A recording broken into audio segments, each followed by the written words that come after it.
हमारा जो भी एजुकेशन सिस्टम है या जो भी बचपन से आज तक हमारी कंडीशनिंग हुई है, वो पूरा फोकस सिर्फ एक ही चीज़ के ऊपर है, वो है कि पैसा कमाओ। सब एग्री करते हैं इस बात से? तो पैसा कमाने पे तो सबका फोकस है, लेकिन कुछ ऐसा है जो इससे बहुत इंपॉर्टेंट है, उस पर किसी का फोकस नहीं है। पैसा कमाने से भी ज़्यादा जो इंपॉर्टेंट है वो है कि आपने कितना पैसा बचाया। इंपॉर्टेंट है नहीं है लॉन्ग टर्म में। सपोजिंगली आपने 50,000 रुपये महीने कमा तो लिया, लेकिन आपके खर्चे हैं 55,000 रुपये के, क्या करोगे? तो कितना आपने कमाया उससे ज़्यादा इंपॉर्टेंट है आपने कितना बचाया। कितना बचाया इससे भी ज़्यादा इंपॉर्टेंट है कि जो बचाया उसको किस तरीके से इन्वेस्ट किया। ये कितने लोग समझ पा रहे हैं इस बात को? बट ये हमको कहीं नहीं सिखाया जाता है। स्कूल्स में, कॉलेजेस में, घर पे भी इसकी इतनी बात नहीं होती है कि पैसे को इन्वेस्ट कैसे करना है, स्मार्टली कैसे इन्वेस्ट करना है। क्योंकि अगर आपको स्मार्टली इन्वेस्ट करना आता है और आप मान लो महीने का, बहुत बड़ी बात नहीं करता, 2-3 हज़ार रुपये भी इन्वेस्ट करते रहते हो अभी से, इस एज ग्रुप से, which is around 25 years 30 years, तो आने वाले 20 साल बाद, 30 साल बाद पता है आपके अकाउंट में कितना पैसा हो सकता है अगर स्मार्टली इन्वेस्ट करते हो तो? करोड़ों रुपए हो सकते हैं। This topic today is extremely important, चाहे आप मेल हो चाहे फीमेल हो। और ज़रूरी नहीं है ये उन्हीं लोगों के लिए है जिनकी एज ग्रुप 25 साल है, 30 साल है, 35 साल है, क्योंकि इन बातों को सीखना एक्चुअल में ज़रूरी है at as young of age as possible. यानी अगर आपकी एज 18-19 साल, 20 साल भी है, जो लोग कैमरे में देख रहे हैं उनको मैं बोलता हूँ, जो वीडियो में देख रहे हैं, कि अगर आपकी एज 18-19 साल है, 20 साल है, तब भी आपके लिए सेशन बहुत इंपॉर्टेंट है, इनफैक्ट ज़्यादा इंपॉर्टेंट है। और मेरे को आइडिया कहाँ से आया ये सेशन करने का? मेरे एक फ्रेंड है, मेरी वैसे उनसे बातचीत हो रही, उन्होंने मेरे से पूछा कि यार मेरे पास में कुछ फ़ंड पड़ा हुआ है, मुझे क्या करना चाहिए, उसको कहाँ इन्वेस्ट करना चाहिए, कुछ आइडियाज़ हैं आपके पास? मैंने कहा, मैंने सबसे पहले उनसे ये पूछा, मैंने कहा आपने क्या किया हुआ इस पैसे का और कितना पैसा आपने जोड़ा हुआ है? उन्होंने बताया मेरे अकाउंट में अराउंड 4-5 लाख रुपए पड़ा हुआ है। मैंने कहा अकाउंट में मतलब?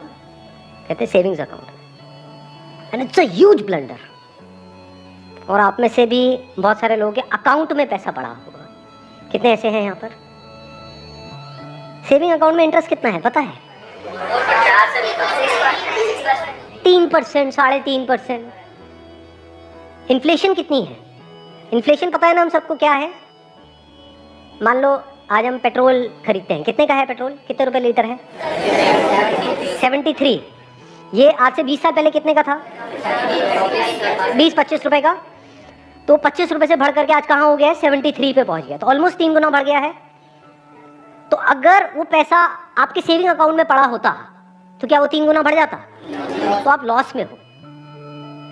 समझ गए? इन्फ्लेशन का जो रेट है अप्रॉक्सीमेटली आप कह सकते हो 6% के आसपास मान लेते हैं, वो वेरी करता रहता है। बट अगर 6% इन्फ्लेशन है और 3% आप अर्न कर रहे हो उस पैसे पे, तो आप कमा नहीं रहे हो, आप गंवा रहे हो, क्योंकि उस पैसे की वैल्यू कम होती चली जा रही है और आप खुश हो रहे हो कि मैं पैसा जोड़ रहा हूँ। आप जोड़ नहीं रहे हो, आप बेवकूफ़ी कर रहे हो। तो इस तरह की कुछ चीज़ें हैं जो हमको सीखनी बहुत ज़रूरी है। और जैसे मैंने उनको ये बात बोली तो it was a surprise for him. मैंने कहा ये पैसा सेविंग्स में क्यों पड़ा है, इसकी एफडी क्यों नहीं कराई? क्योंकि एफडी में एटलीस्ट 7% इंटरेस्ट है। कहता मैंने कभी सोचा ही नहीं ऐसे, मेरे को किसी ने बताया ही नहीं इसके बारे में, कभी सिखाया ही नहीं। और ये कोई छोटी प्रॉब्लम नहीं, बहुत बड़ी प्रॉब्लम है। मैंने कुछ कैलकुलेशंस करी, फिर उनको मैंने बताया। मैंने कहा अगर सिर्फ इतना सा स्टेप हमने उठा लिया ना, इतना सा जो कुछ भी नहीं है, कुछ घंटे का है, कि जो सेविंग में पड़ा है उसकी एफडी करानी है। एफडी भी अलग अलग ड्यूरेशन की करा दी।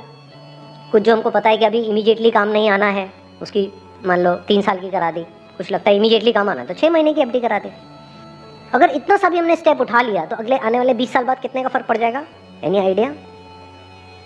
लाखों रुपए का फ़र्क पड़ेगा, कम से कम 20 लाख रुपए का फ़र्क पड़ेगा आने वाले 20 से 25 साल में। तो मैंने कहा वो जब 20-25 लाख आएंगे, अब ये करोगे तो हो ही आप, जो मैंने बताया है, तो उसमें से कुछ थोड़ा इधर भी दे देना भाई।